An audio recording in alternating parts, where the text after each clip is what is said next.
This is Leicester Till I Die TV. Watch and subscribe on YouTube and listen on your podcast platform. Hi everybody, Jerry Taggart here.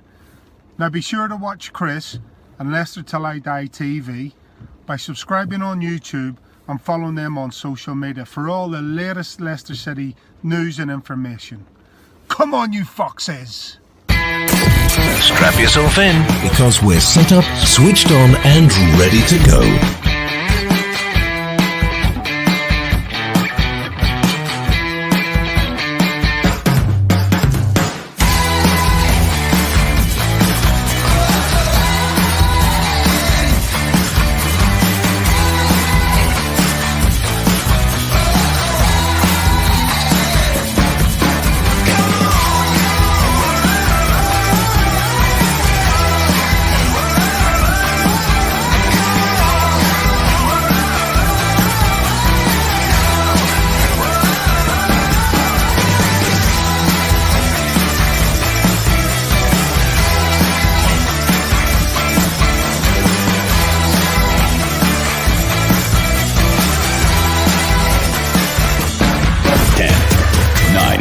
Eight, 7, 6, 5, 4, 3, 2, 1.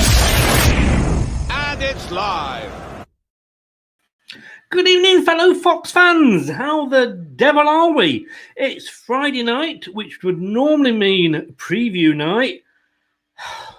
International break. No Leicester City game.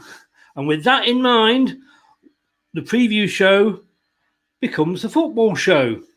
This is Leicester Till I Die TV. You are watching and listening to the football show on Leicester Till I Die TV with Chris and Chums. It certainly is. And tonight we're going to have a look at a couple of subjects.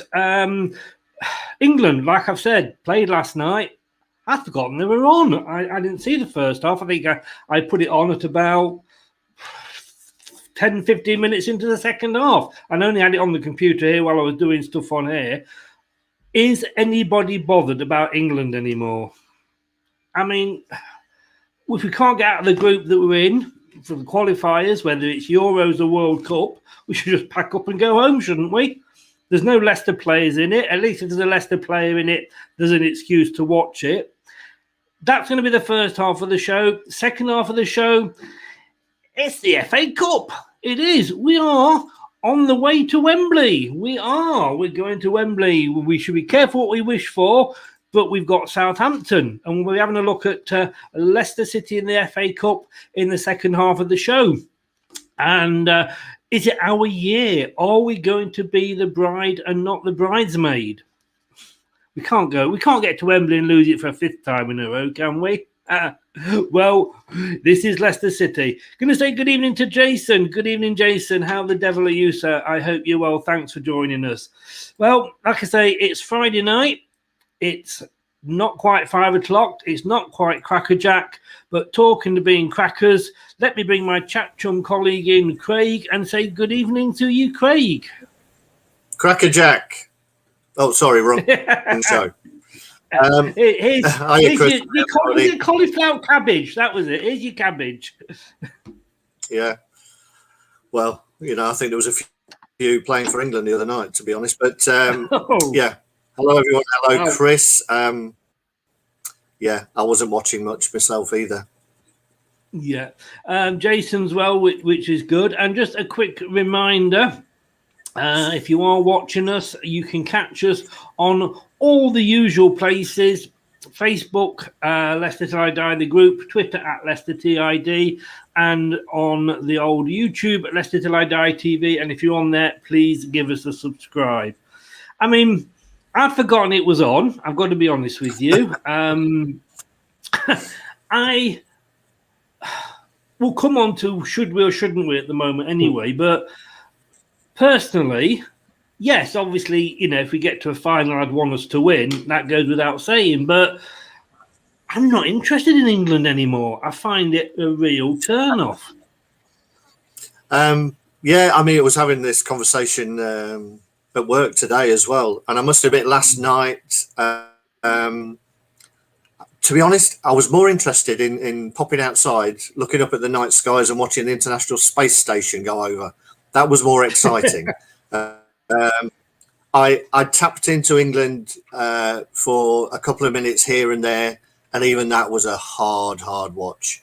It's just, the problem is in the qualifiers, you'll probably get one or two interesting games, and the rest is just beating, the dross of Europe. Unfortunately, there's probably time to have a look at it and try and change things up again. We're always talking about there's too many games, yet we end up playing. Not only, it used to be that we had meaningless friendlies.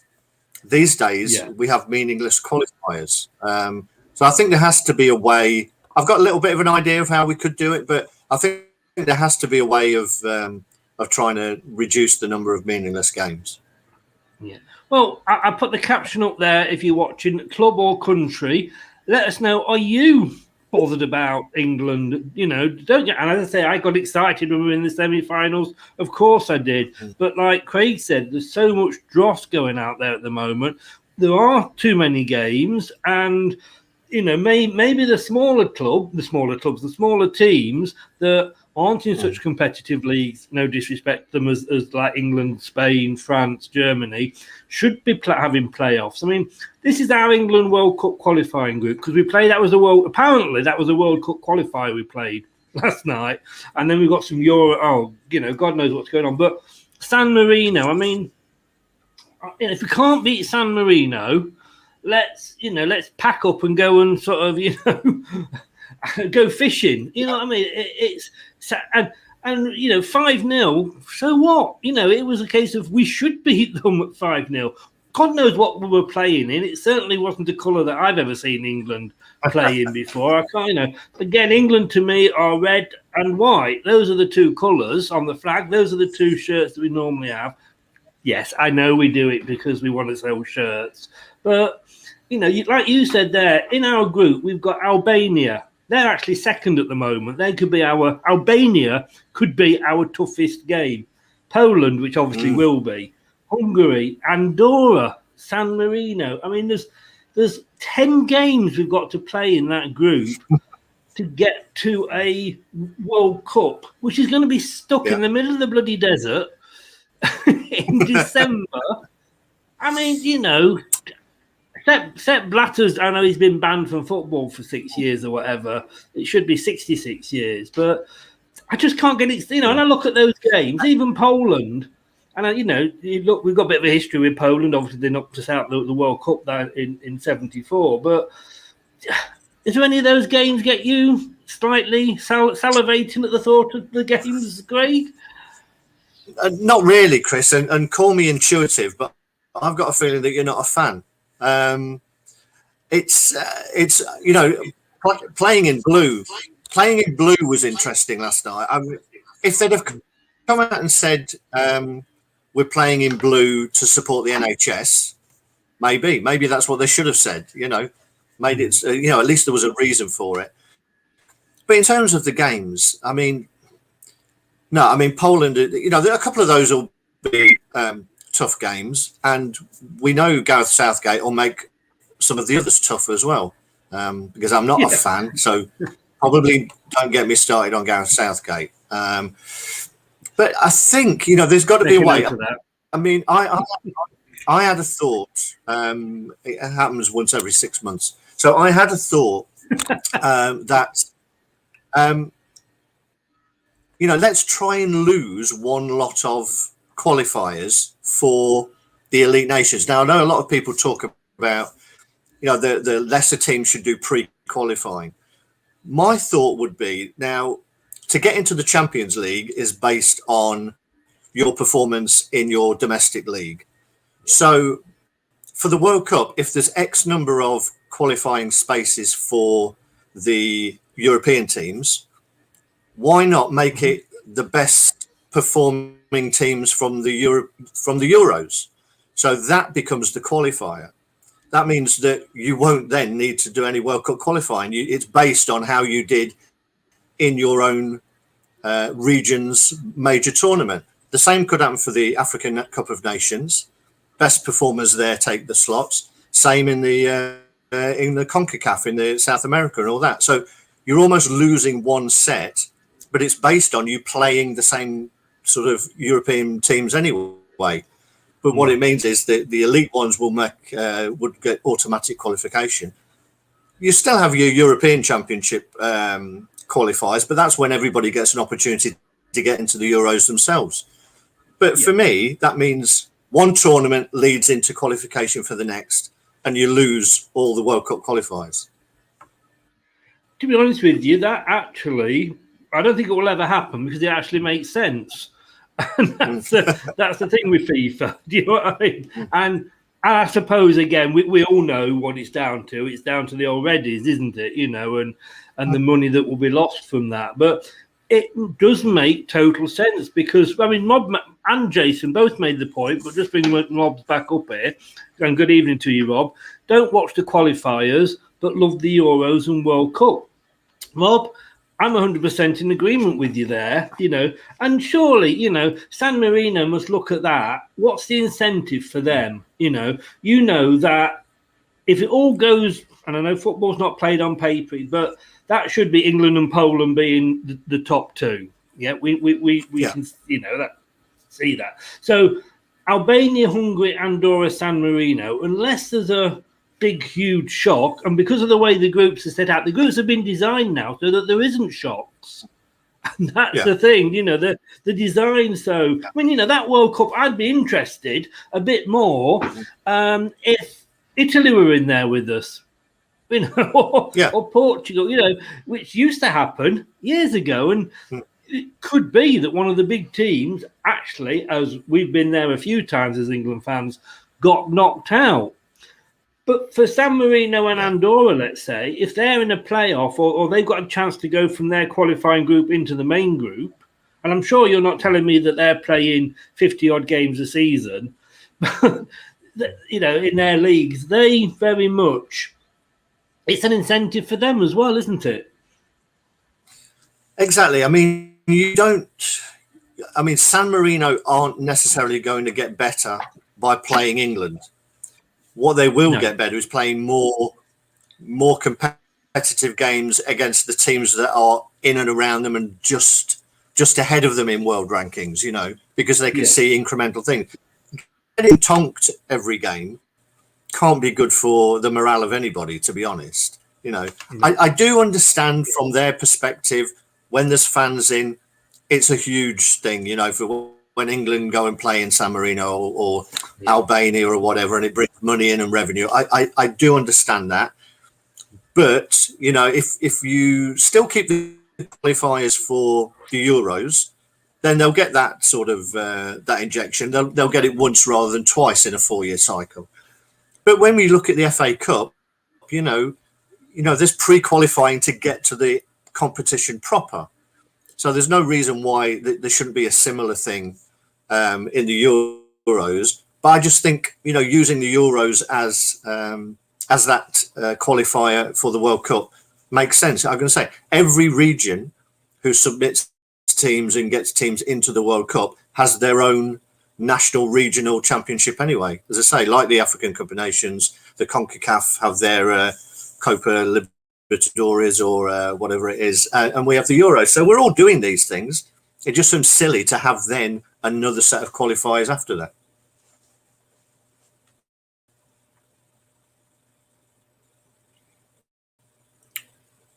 I can't hear you now, Chris.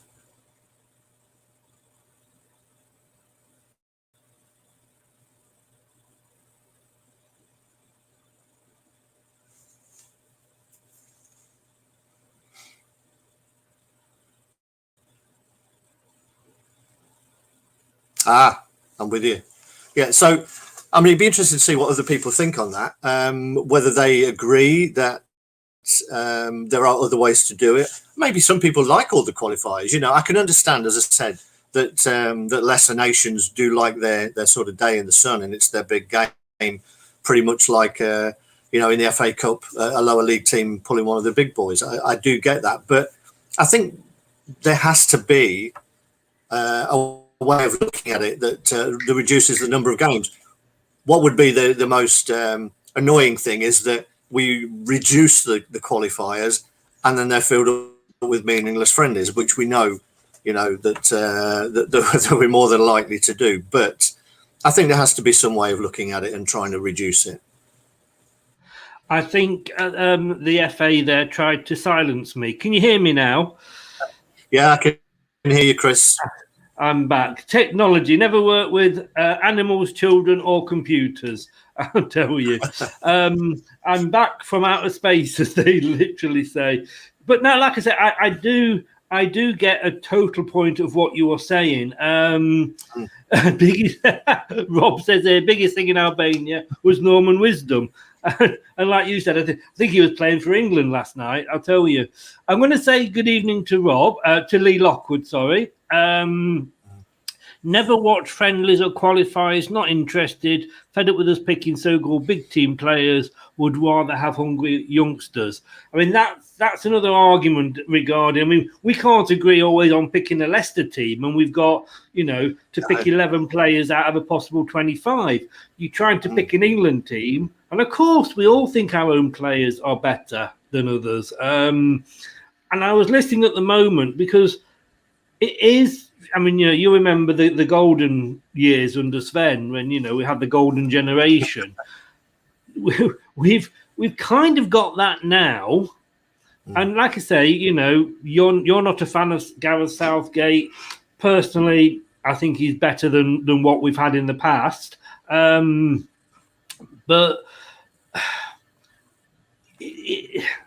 I just get to the point where you do look like Eric Dyer. I mean, how the hell does a player like that get in the team?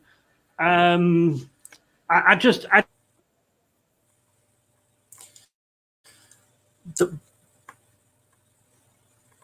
think Eric Dyer's on sound control, Chris, because he's cut you off again.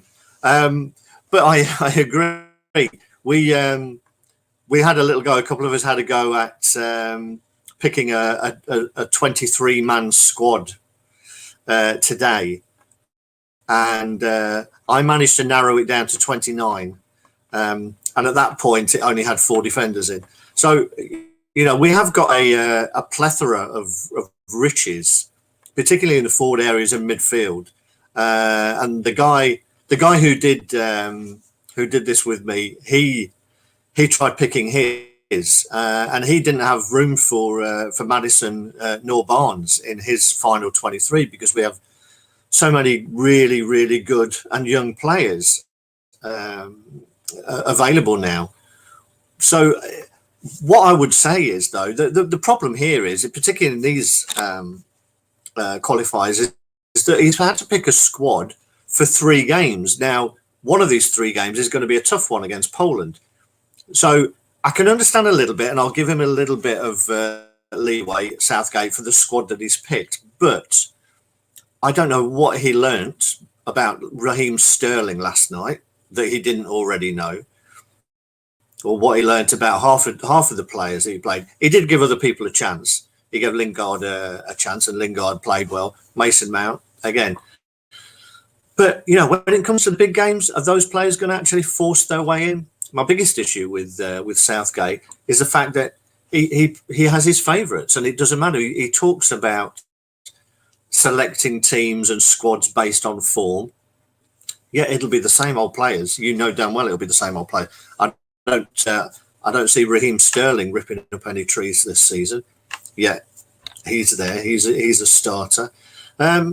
So Southgate, for me, as I say, anybody who plays with 2 holding midfielders is a no-no. I don't get it at all.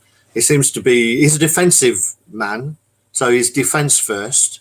And I can't see us winning anything with him. I know we got to the semi-finals in the last World Cup, but you can make an argument for, did we actually beat anyone of any substance? And when we came up against any decent teams, we were found wanting. So it'd be interesting to know what viewers think of Southgate and whether he's the man to take us forward.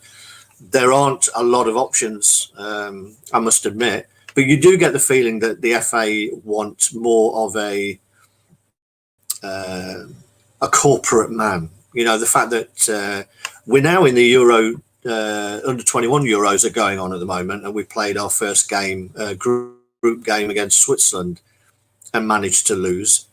Who's in charge of that team is Adi Boothroyd, a man who did really well at perfecting failure in his club career, but somehow he gets to be in charge of all our young crop of youngsters at under 21 level. So this whole hierarchy of bringing sort of yes people through, Southgate's the latest in the line. God forsaken, if Boothroyd was the next one. It needs someone to come and shake it up for me. Someone to come and take this golden generation forward and actually look like we might win something. I'm back, I think. Am I working now? You are back, Chris. Don't know for how long. Make the most of me. Craig, thank you so much. For I get it. I think you're on a Southgate rant there, but I had to totally... a bit like my sex life. I had to come out, have a bit of a break, and go back in again. That'll get edited out. Don't worry, it's not live. No. What do we do though to sort of, because like you say, and whoever's England manager, like I say again, fans can't get behind the manager of the club. Then you're not going to get 100-odd clubs agreeing on the manager of England.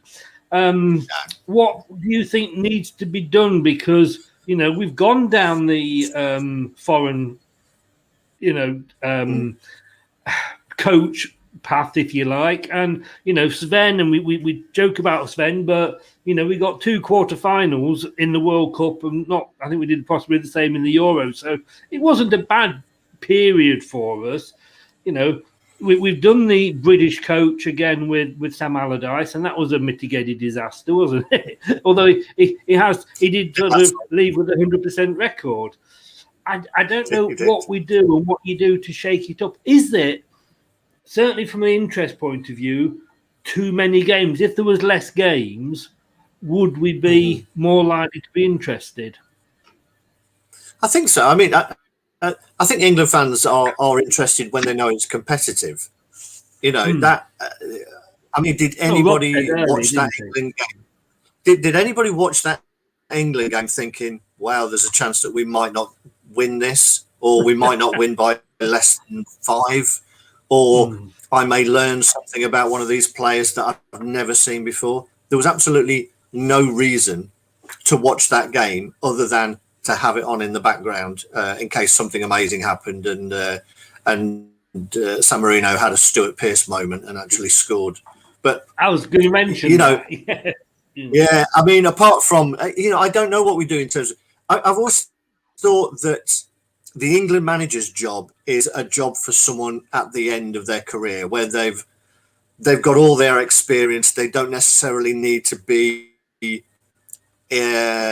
Be on the training ground day in, day out. They've got all the knowledge and experience, and towards the end of their career, they've come with that level of CV that commands respect from the players, and it becomes something special. Southgate, to me, wants to be their pal, and he may very well get a tune out of them. He may well do that, but whether it is somebody like an Arsene Wenger or something like that who's done it all, seen it all, but is still wants to play football in the right way, likes to give youth its chance. Somebody like that, because I think if you just have the conveyor belt of people who have been through the FA system, you're going to get nobodies. You're going to get people who have not really had any success in either winning a tough game, or playing in tournaments or whatever, who knows what it's like to go into a really tough game and set a team up to get through it. So for me, I think you have to go with experience. I know we've done that in the past, as you say, with the people we've gone through for. But for me, they were Capello and Ericsson weren't there for the right reasons. They were there for a paycheck, to be honest. Yeah. They weren't there to develop England and bring some success. Let me ask you this question. It isn't a quiz question, but just to see if you know, because I could not have named any of these, and And I'm going to ask Craig, because if anybody's watching, they're probably going to Google it, as I have done here. But apparently in June, we've got 3 UEFA Euro, whatever they're calling it these days, UEFA Euro games. Group stage, 3 matches in our group. Do you know who the 3 teams are that we're playing? Is that the League of Nations or the Cup of Nations? So the League of Nations may have been something different, but I think it's that sort of, yeah. We had that at one stage. Is that still going? Is that now the Euros? I don't know. I think it's the tournament that they created on the back of a fag packet to try and get rid of meaningless friendlies and just created meaningless competitive games instead. So I'm not sure who we've got. We've probably got Croatia again. To be honest, I really don't know. In fact, I mean, no, it wasn't a test, like I say, because you got one right there, and it's one more than I would have got. We've got Croatia, Scotland, and the Czech Republic. 3 games in the week and in the middle of June. Now, somebody said, and I hate to use the S word on one of my shows, but I'm going to have to. So I'm going to apologise to those of a nervous disposition. Cover your ears, but Scotland. Now, they wasn't the S word you were thinking of. They're playing Israel in this World Cup. They had Israel in about the last 4 tournaments. We've had Croatia in I don't know how many recent tournaments, and that's the problem. Yes, you're not necessarily playing teams of your own standard, but it's the same ones all the time. Yeah, I mean, I'd much rather, if we throw that League of Nations, Joke of Nations, whatever it is, and if whoever's in charge, Infantini or whatever his name is watching, I know he watches on a regular basis, usually off catch up. But if he's looking at it, if he says, that's a great idea, let's get rid of the World Cup qualifiers and we'll take the individual regions tournament as the qualifiers, I'd love to see the home nations back. Now, there's probably a lot of football fans, younger football fans, who don't remember the fact that every year England, Scotland, Wales and Ireland used to play each other. Now, that was a lot more interesting because there was the local rivalry on it. It was nothing. It's a bit like the League of Nations and not the League of Nations, sorry, the Six Nations. And I know there's probably a few rugby fans watching and we all know what a meaningless tournament that is when England don't win it. But, the home nations was a really interesting one because it was players that you would see in the Premier League anyway, week in, week out. There was that little bit of local rivalry, and that was much more interesting than us playing San Marino on a cold, wet Tuesday night in whatever the capital of San Marino is. And if they bring that back and we play Scotland in Scotland, we might be able to go and get our goalpost back. But those of us of a certain age, but totally an excellent point there because if we were playing Scotland tomorrow, and do I hate Scotland only in a footballing term? I'm not one. If England get knocked out the World Cup and Scotland doing it, or the Republic of Ireland doing it, do I want them to win? Do a bugger? No, not at all. I really, really don't. And I'm one of these that I like England teams to do well in the Europa League, or but that's English teams rather than Scottish teams. I wouldn't want Rangers to do well. And of course, there's always the exception to the rule, and it's Tottenham. But that is, and you could have that as a. Can you imagine the passion if Scotland knocked us out of a World Cup and they qualified? And it could happen in those home internationals, and there's no travelling. There's no. I get your point totally there. And before we move on to the FA Cup, and I want.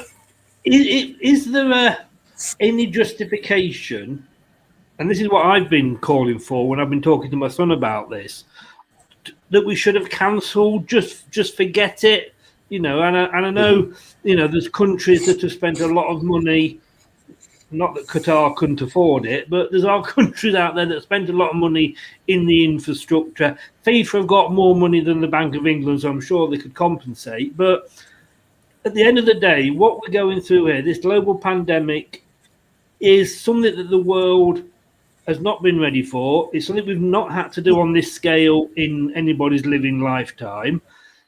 You know, things are changing. We can't go on holiday, and yet players can go abroad. You know, there's a lot, and I think there's a lot to be said for actually just cancelling all these and saying, like, okay, let's have a look. If we come out of it in 2 years, then the World Cup's due to be 2 years after that, we will then play for that World Cup. Would that not make more sense? Well, you know, as I've said before, Chris, it pains me to agree with you. So once more, I won't. No, you know, whatever we say about qualifiers and meaningless qualifiers, when we get to the big tournaments, they're great occasions. You know, it gives us something to look forward to. It gives us football in the summer. You know, even that alone is worth doing it. Otherwise, you know, we'll all be watching tennis and God knows what.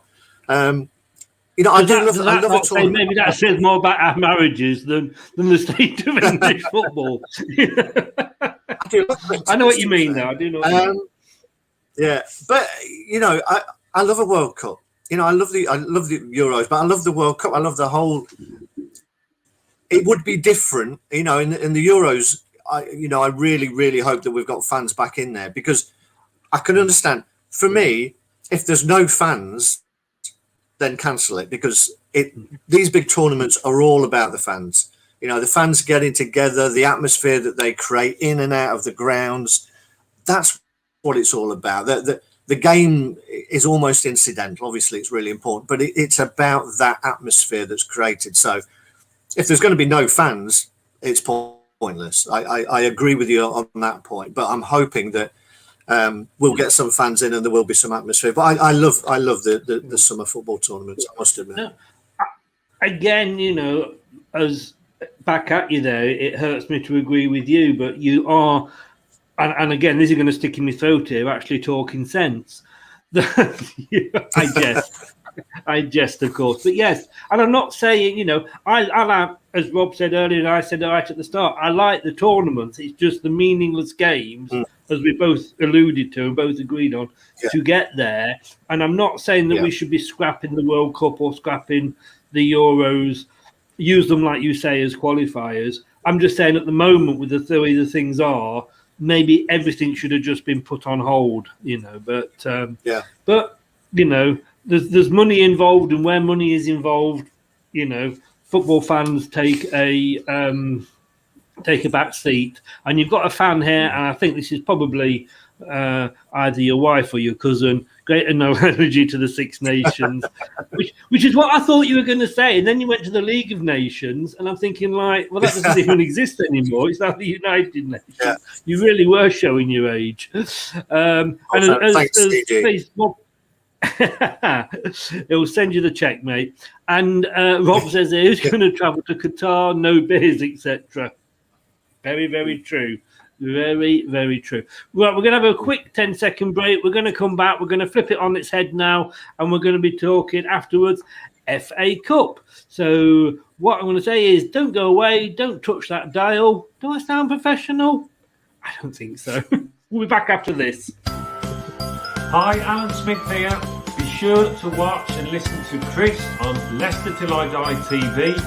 You can also subscribe on YouTube and various social media channels. Up the Foxes!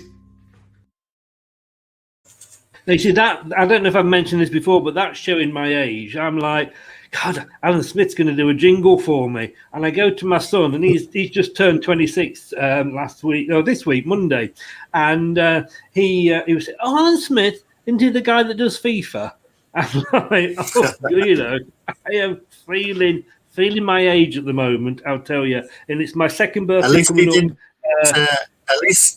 least he didn't say, do you mean the ex-Leeds and Manchester United player? That is very true. No, if he'd said that, I would have actually disowned him, cut him out of the will, as they say. Before we get on to the FA Cup, it's just a bit of because that's where we're going. We are going to Wembley, but it's just a bit of a drop-in information here for you, just to let you know we've actually got on Leicester Till I Die TV. And Steve can't be here tonight with it being Friday night. He's working. Steve Lynex, he's going to do the preview show on a regular basis. He's done it before. Pleased to welcome along Richard Smith. He's going to be joining us pre-match every game, or as many games as they are obviously able to fit in. And Julian Watts, who helps us out on the post-match show. So 3 X-Foxes there that help us out on the old Leicester Till I Die TV. And it's always great because they see things, and you sat there and you're thinking like, actually they've got a point. They're here. but hey, it is FA Cup. It's the Emirates FA Cup, and we are through to the semi-finals. We're at Wembley. So like we said, we are going to Wembley. I don't believe that the semi-final should be at Wembley, because I think that should be, for the final. But of course, it's money, and Wembley's got to be paid for. But do you prefer the semis at Wembley, or do you prefer to have a semi in Birmingham? Or is that just something you do on a good night out? Yeah. Don't you lead me down that path, young Christopher.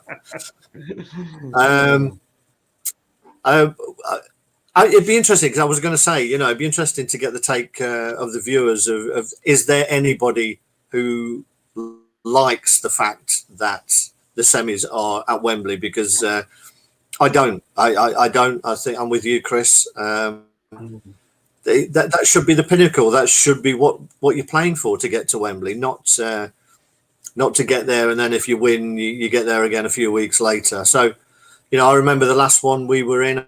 I was actually there in against Spurs. I think it was 82. Fantastic atmosphere, terrible performance, terrible result, and the journey home was horrible. But I just don't get it. You're right. We're there because Wembley has to be paid for, and they were guaranteed these games to get the money. I mean, I'm hoping. I don't know. Maybe someone will know whether that is a contract that was signed forever, that the semis will be at Wembley, or whether it was for a certain set period of time. I don't know, but I'd like to see them going back to regional grounds, to be honest, and neutral venues. Knowing the cost and how, or remembering how the cost of building Wembley seemed to double every year, and it was sort of about 3 years late. Even if it is only until it's paid off, we're probably still going to be playing there for our lifetime. Yeah. But I like I say again, I mean, I don't know what's happening to us today. It was, we were agreeing so much with Craig. What's happening? It's worrying. It is very worrying. Not sure who this is. Facebook user, but he says Villa Park and Hillsborough were always the semi games. Yes, they were, and that's it. You got to Wembley and it was this is Wembley. We were in the final. It was special. Now it's, we went to Wembley and it was kind of the semi-final. It's a bit like, when the Olympics were in, you went to Wembley and you were watching Nigeria play Cameroon or something. It wasn't, the same, was it? But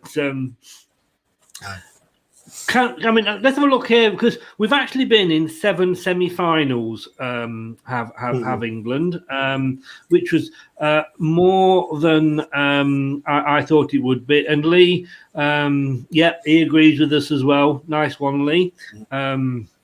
It does take away that something special from the final. It's got to be there. You've got to, get there. You're in the final. You're at Wembley. But anyway, these are our 7 Wembley semi-final, or 7 semi-final appearances. We've won 4 and we have lost 3. You'll remember the first one here, Craig. 1934, we lost 4-1 to Portsmouth. It was travesty. And 1949, we beat Portsmouth. 61, after 3 games, we finally got past Sheffield United 2-0. 63, we got past Liverpool. 69, we got past West Brom. And then twice in my lifetime, Although the 69 final was in my lifetime, actually, I must admit. A bit too young to remember it. But we had Liverpool when we lost in the replay 3-1, and of course that Tottenham game. It is a record that we don't particularly want, this getting to more finals than any other team and not winning it. What I would say is, I mean, hopefully it's a good omen. This is the first one in my lifetime where we've got to an FA Cup semi-final and we haven't drawn the favourites, because as you look back there, you know, we got Spurs in the last time that we were there, and I think the other people in the semi-final were QPR and West Brom, something like that. Yeah. When we got Liverpool, I think it was Newcastle and again some other sort of lesser team, and we've always pulled the big one. This time we managed to pull Southampton, so you know, hopefully that's in our favour and we can do the job. But we haven't got a great record. It is that millstone round the neck, isn't it, of the only team being in 4 finals and losing them all. TM, good evening. Thanks for joining us. I presume from that you're a Spurs fan. And, there's nothing to be sorry for, TM. Don't be sorry. You know, it's, you know, when we, you know, if we came third in a 2-horse race, we'd be grabbing, you know, looking back at past past victories that we can actually see. The only thing, exactly. I think the only thing to be sorry for is being a Spurs fan in the first place. This is true. This is true. Yeah. So, and this is the thing with the FA Cup. And when you look, we're in the semis now, and yet apart from Man United, we had a pretty easy ride. When you look at who we played this year: Stoke, Brighton, and I forget who the other one was. But you know, it was 3 away games, but it was 3 games that on paper we should have won. That said, this is Leicester. I know you've got some examples here, but we've struggled. I mean, most recently under Puel at Newport, and you know, let's never ever forget Wycombe Wanderers and Leatherhead took us sort of, you know, all the way. We've got a bit of a history of the old banana skin, haven't we? We have indeed, and the ones that I remember, I checked back just to get the years right, and obviously there were the ones that you've mentioned, but the semi-final that we managed to get to, that Spurs one, was the meat in a pretty shocking sandwich of other years around that. We got to that one in 1982, obviously on the back of winning that amazing game against Shrewsbury. Yeah. It'd be interesting to see if you remember any of these though. So the previous 2 years before that, Chris, 1980, we lost a replay away at Harlow. We managed to draw. We got a home draw against Harlow, and we managed to draw 1-1, and then lost the replay to non-league Harlow. The following year, we managed to back that up by drawing Exeter at home, drawing 1-1 again, and losing the replay 3-1. Then we get to the semi-finals of the FA Cup against Spurs, and then the following year, we lost at home 3-2 to Notts County. Now, that's a pretty shocking state of affairs for a club of our size. You know, the fact that we managed to get to a semi-final in the middle of that. But Harlow and Exeter, they've always just stuck in my mind. I think it's the only time I knew Harlow existed, to be honest. We managed to lose them, you know. But those ones seem to be overlooked. I think Wycombe, Leatherhead, we did manage to get through it, but that's always sticks in everybody's mind. The Wycombe one sticks in everybody's mind for the wrong reasons. But those, Harlow and Exeter, seem to have been exorcised from the minds of most Leicester City fans, I think. And to be honest with you, and I didn't have a look at this till now, but I did do this and have this ready to come up. But this is our FA Cup history, for the last 10 years. Quarterfinals this year and last year. Newport County, like you say. Chelsea. I remember that one. That shouldn't have been that score. I think we should have gone through with that. Millwall with Ben Chilwell being scared to take a throw in. Spurs. I was there. Aston Villa, Stoke, Huddersfield, Chelsea, Man City. I mean, the funny thing was, because I follow on Facebook the FA, this past week they've been showing, before the Man United, before the quarters, they were showing quarterfinals from past years. And I'd forgotten that Chelsea game, and it came up, they were showing the Leicester-Chelsea one, and I put it on, and it literally was the full 90 minutes. And I wish I hadn't, because it was that 5-2 game. But I think we were in the second tier then. But there is, I mean, like you say, we haven't got the most illustrious history in this competition. No, we've not. I remember, I was at a few of those. I was at that Millwall game where Chilwell was too scared to take the throw-in.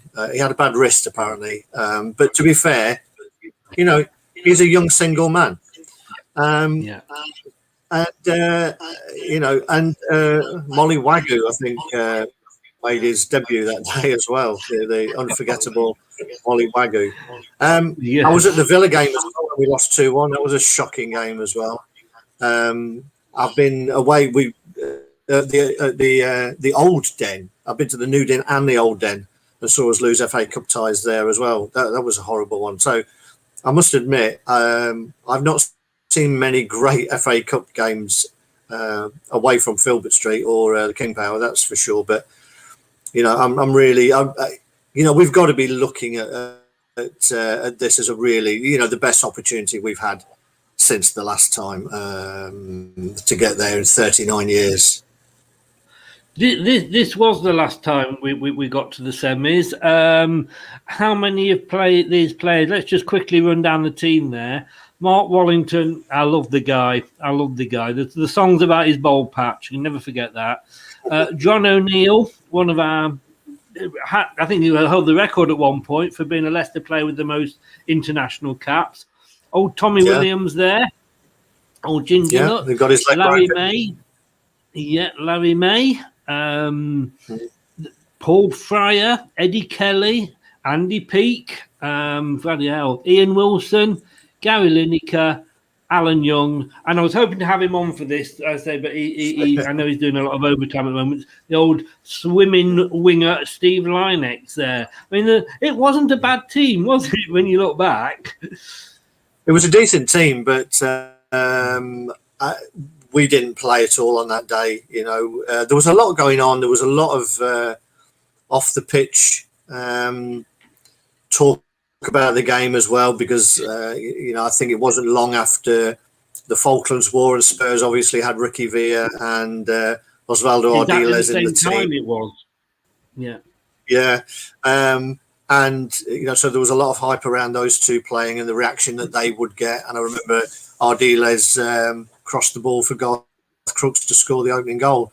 That game, one thing I remember, apart from poor old Tommy Williams having his leg broken by Tony Galvin, was Glenn Hoddle. Glenn Hoddle was just fantastic that day. We couldn't get anywhere near him. Not surprising when you see that he was up against Eddie Kelly, but we had a decent team. And I think we just froze on the day, to be honest. Andrew, I've got to agree with you here, totally. Got a good chance of winning this one, as you won't be allowed to attend, Craig. There was a bit of a pattern developing there, wasn't there? Craig couldn't believe that we actually lost at the old Den, so we had to go to the new Den and make sure that we lost there as well. Good evening, Andrew. Thank you for joining us. Yeah, that's my brother chirping up there. Thank you very much for reminding me. I did wonder, to be honest with you, with the name. Lee saying there, Southampton won't be easy. And are we going back to the Wickham game? Well, I hate to do it, but we have to be careful what you wish for. I think I've said this when we've talked FA Cup before.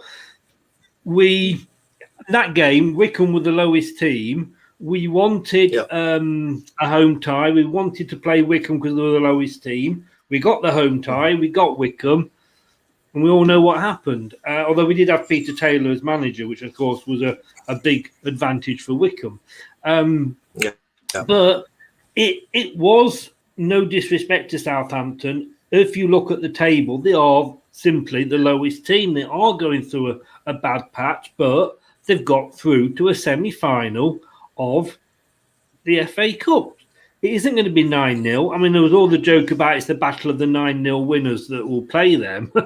But I worry that which Leicester will turn up, because if it's the Leicester that turn up against Southampton that played Man United, I don't think we'll have a problem.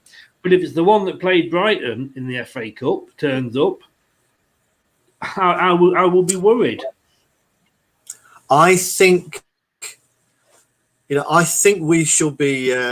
How can I put this? I think we'll be carried along on the wings of Brendan's ego, because Brendan, he's mentioned it quite a lot in post-match interviews.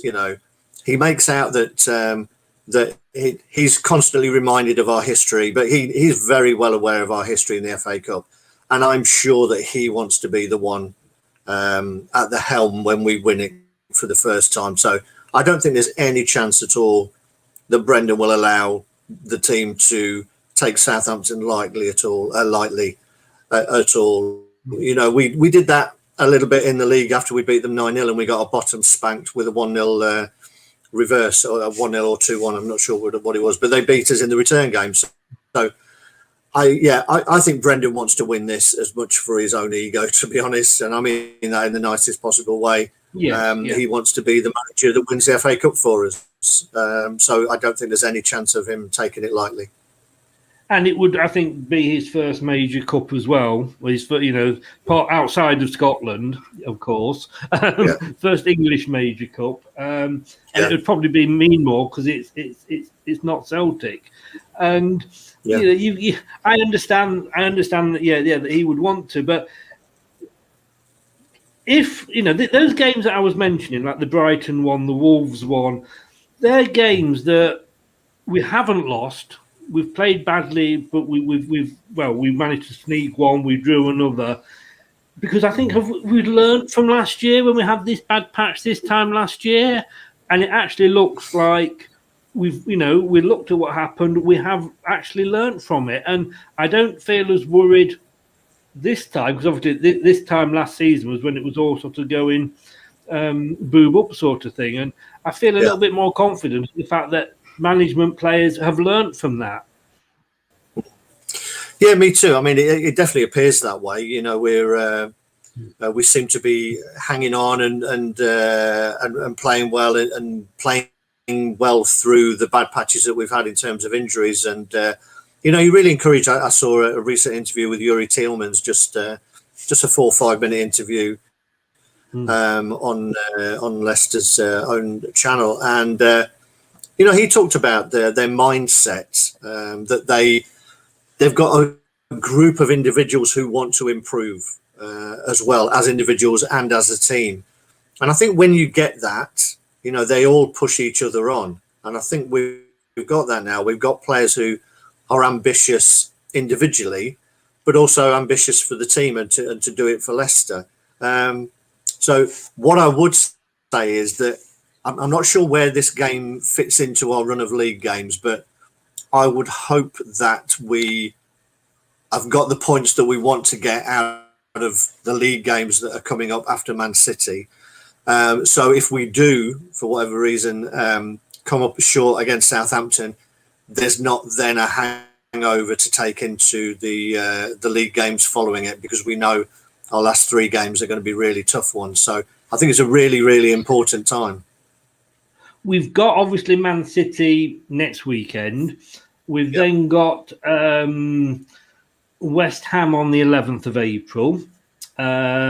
We've got, then it is the Southampton game on the 18th, and it's going to be on BT. And I see there's a few fans kicked off that the BBC chose Chelsea Man City, but come on, if the BBC had first choice, if it's a non-Leicester fan, that's the game you would go for. In fairness, we're following that up the following week with a home game against Crystal Palace, followed up by an away trip to Southampton, and then Newcastle before we hit those final 3 games. So, whatever happens in the FA Cup, we've actually got our not so difficult game, shall I put it that way, following it before the last 3. When it's games of death, possibly. Yeah, but the worry is, if this is where management comes into its own, isn't it? That you've got to get your players through the good results and the bad results, and if for whatever reason, as I say, we came up short against Southampton, the next 2 games that we've got after that, or 2 or 3 games, are the ones that we need to win to secure the top 4 spot. Now that can either go one of 2 ways: either they realise that they've missed an opportunity and they won't miss a second opportunity, so they'll give everything, or they'll feel sorry for themselves. And I can't help think that last season we felt sorry for ourselves after losing out to Aston Villa in the semi-final, and we didn't come back from that particularly well. Hopefully, that feeling will be taken into this FA Cup semi-final, and they won't want to feel that lot of a semi-final again. So, it is about using your highs and, more importantly, using the lows that you come up against in football to go forward and make you stronger. So, hopefully, we've got a strong enough manager and a strong enough set of players mentally to see us through whatever happens in these next couple of games. We've also got a West Brom game to fit in as well. That was the one that was obviously cancelled because we're playing Southampton, and they're gone. Let's be honest with you. It'd be nice, Chris, if wherever that was fitted in, if we could be the ones to send West Brom and Sam Allardyce down, that would be quite pleasant. Oh, I don't mind West Brom, but I don't like Sam Allardyce. And I always find it depending but this season, and I understand teams replacing managers. Good God! I mean, look at after Claudio, we went through them pretty quickly ourselves. I do get that, but poor old oh God, I've forgotten his name now. That was manager of West Brom before, Slavan Bilic. He wasn't given a chance, and that's why I think I mean, when we got rid of Claudio Ranieri, it was 3/4 of the way almost through the season, but. FA Cup. Sorry, carry on. I was just going to say very quickly. I spoke to a West Brom fan this week, and he said he spoke for most West Brom fans who loved Slaven Bilic, hated the fact that they got rid of him, hated the fact that they then replaced him with Sam Allardyce, and a lot of the fans would gladly get relegated if it meant getting rid of Big Sam. So. As I say, it'd be nice to help those fans out. It would. And on top of all that, they've got Boiler as a mascot. And, take that whichever way you want to. She's a very nice woman normally, I believe. Anyway, talking, Greg, you and me, we're not so many years apart. I do have a few years on you, as in being the older one. Not wiser, certainly, but certainly older. FA Cup, when I was growing up, you woke up in the morning, you had your breakfast, you plonked yourself down in front of either ITV or BBC, depending where your allegiance lied, and you watched, probably flicked between the channels to catch the specials. You had your It's a Knockout special, you had your Question of Sport special, then you were on the team coach and the embarrassment of that and being interviewed. And I do miss that. I've got to be honest with you. Yeah. And I didn't care. It wasn't the case of, and my family, I was the only one that was into football. It wasn't the case if I could sit down with my dad and go, come on, Dad, let's have some family time and watch the FA Cup, or him saying it to me. But I didn't care the fact that Leicester weren't playing. It was just the whole, it was like Christmas specials. These were FA Cup specials. There was just something about it, wasn't there? It was a great day, as you're saying. I remember all of that. The It's a Knockout, Question of Sport. You got up in the morning. There was a whole run through. you know, you just sat there in front of the TV. These specials would come on. Then there was the game, and then amazingly enough, it doesn't happen these days, obviously. Whoever won the cup was then interviewed in the tunnel with a scarf around them, drinking a pint of milk. You know, those days are gone as well. You know, every player seemed to be given a you know, none of these branded. Oh well, we've got our Space Watcher. Yeah, you know, these days of branded Lucozade bottles of Gatorade, God knows what. Everybody was thrust a bottle of milk in their hand at the end of the FA Cup final through the 70s at least. But yeah, it was a great occasion and a great day. And I'm not sure we'll ever get it back, but I really hope we do at some point. Yeah, agree totally. Craig, thank you so much. I'm going to ask you this, and we are a bit in advance of it, but, you know, like I say, let's not take Southampton lightly, and I don't think we will. I don't think Brendan will let them. Can we do it? Can we actually win the whole thing? I've got a funny feeling that it's our year, Chris. I really do. You know, don't record this and play it back after we've lost 4-0 to Southampton. But I've just got that feeling. You know, when it was like, as soon as I saw, we did the pre-match show with Richard Smith before the Man U tie, and it was like when that team sheet came in, it was like, you know what, I just got a feeling that it's our year. That team sheet sort of lifted me. I think it probably lifted the players, you know, to see who Man U were playing, and I just thought maybe this is it. This is our year. So yeah, you know, I think we can. And Man City, you know, Man City managed to lose to Wigan in an FA Cup final not many years ago. So I don't think there's any reason why we can't go all the way.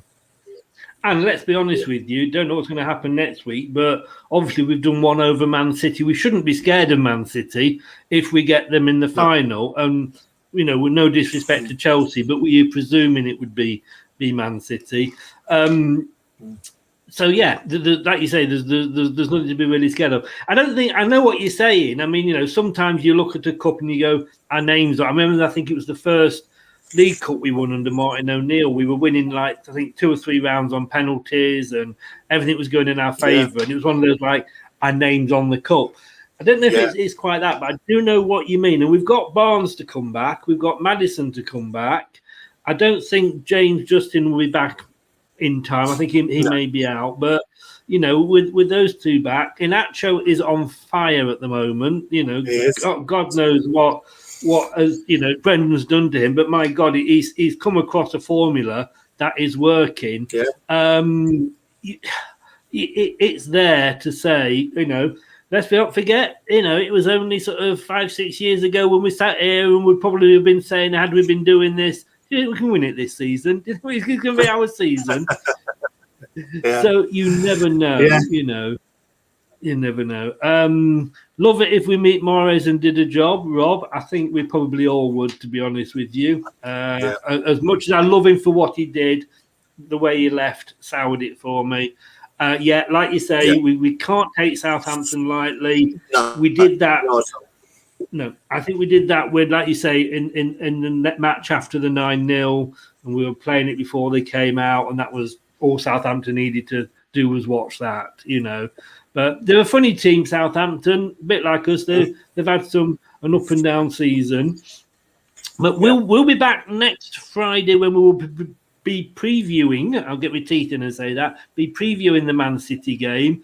Tuesday, we've got a football show. It's going to be the general football show, which is the Forum show, which we now do on a Tuesday because we haven't got any European games. So Tuesday is going to be myself and Josh, and we're being joined by the man himself. More red cards than goals, I think, in the Premier League. I don't know if he still holds the record for the number of red cards, but Walshy himself, Steve Walsh there. And if you've got any questions for him, get them in, and we'll be talking to him on Tuesday. Craig, mate, as always, you are the wise old sage. Thank you so much for coming on, as always, on a Thursday, on a Friday. I'm not with it at all. And, and your brother there says he looks like you as well, doesn't he? Just praying our players come back from international duty fully fit. That was the other thing, going right back to the start, of course. but we don't need it this year. Is when they come back injured. But yeah, fingers crossed for that. True. Craig, thank you very, very much. Have an amazing weekend, as much as you can do. Thanks, Chris. Thanks, everyone. So hopefully we can do a little bit more. Love you for coming on. Take care, mate. Stay safe, and we'll see you next week. Cheers now. Cheers. So, yeah, it is, if you can be bothered, England this weekend. I think I don't know who we've got. If I'm being honest with you, I heard it announced. I really, really don't know who we've got, and I won't be watching it, I don't think. Get to the tournament, play some proper games, and then you'll probably get me interested. Guys, thanks for watching. This will be on the old podcasts in about 20 minutes. You can catch us there on Apple iTunes, on Spotify, on Anchor, Google, and Podcast Addict. They are all under Leicester Till I Die. And if you've got a smart speaker, just say, please find the podcast Leicester Till I Die, and you can listen to us on that if you so wish to. Have a good weekend. Stay safe, guys. We'll be back on Tuesday. Me, Josh, and Steve Walsh. Join us for then. It's going to be interesting. Take care. See you then. Bye-bye now. Hello, Matt Elliott here.